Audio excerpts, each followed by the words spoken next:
everybody, so if you are looking at upping your cooking game, one of the best possible things that you can do is incorporate herbs and spices. However, they're not all created equal. So here are 6 things that you can do to get the best quality spices for your next meal. First, buy fresh, whether that be leafy herbs, roots, or seeds.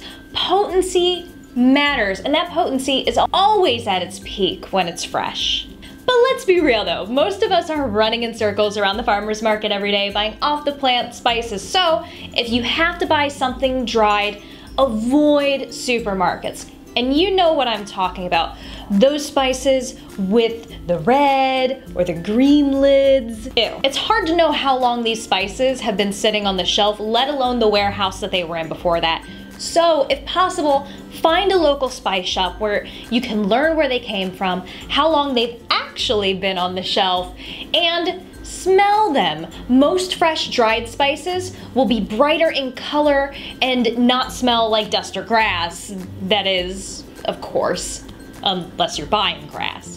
Regardless of where you're buying your spices, make sure that you buy them whole. Whole spices tend to last longer than their ground counterparts. So get yourself a spice mill, a mortar and pestle, or even use your coffee grinder to help grind what you need as you need it. And make sure that you're buying in small quantities. I mean, come on.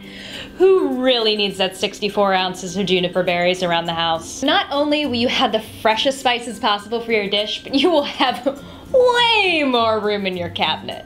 It's also really important to know the shelf life of what you're buying. So a good general rule of thumb for most leafy, herby things is about 6 months to a year. For ground seedy spices, about a year to 2 years. Keep in mind, it is perfectly fine and acceptable to use these spices after their quote-unquote expiration date, but they're just gonna start to lose that flavor the longer you have them. Lastly, make sure you're storing all of your spices in airtight glass containers.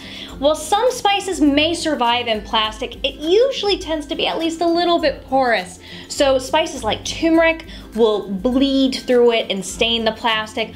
Other things like chili and cloves will actually eat away at plastic, and you don't want that in your mole. So those are my 6 tips for getting high quality fresh spices. I hope they help you on your next spice shopping spree, but until then, let me know if you have any tips or tricks that you use while buying spices in the comments below, as well as if there's anything you'd be interested in learning in the wonderful world of spices. Thanks so much for watching, everybody, and if you like this video, be sure to give me the old thumb and to share it with all of your culinary curious friends. And until then, tweet something delicious at me.